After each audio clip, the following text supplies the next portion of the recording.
እንኳን ደስ አለው ሳይንቲስቶች የስኳር ህመምን የለወጠ የስኳር ታማሚዎችን ያድናል የተባለ የህክምና አማራጭ አግኝተዋል። ይህንን የህክምና አማራጭ የወሰደችው የ25 ዓመት ሴት ወጣት ስትሆን የታይፕ 1 ዲያቤቲስ ታማሚ ናት። የመጀመሪያውን ውጤታማ ኢንሱሊን አምራች ህዋሳት ንቅለ ተከላ ተካሂዶላታል።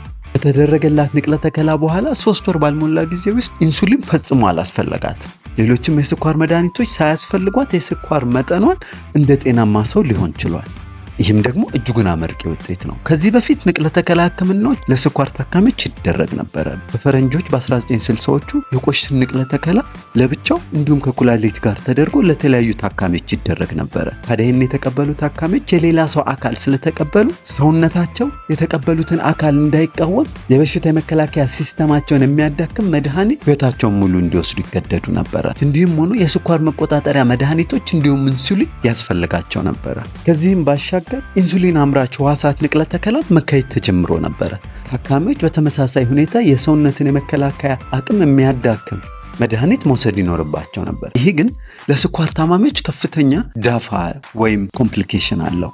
ታዲያ ግን የአሁኑን ንቅለ ተከላ ልዩ ያደረገው ነገር ቢኖር ለንቅለ ተከላው ለጋሽም ተቀባይ ራሷ ግለሰቧ ነው።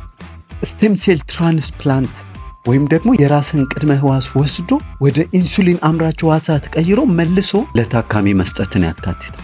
ሰውነቷ የተተከሉትን የኢንሱሊን አምራች ህዋሳት ከመቀበሉም ባሻገር በ3 ወር ጊዜ ውስጥ እንደ ጤናማ ሰው የተሟላ የኢንሱሊን ምርት ጀምራለች።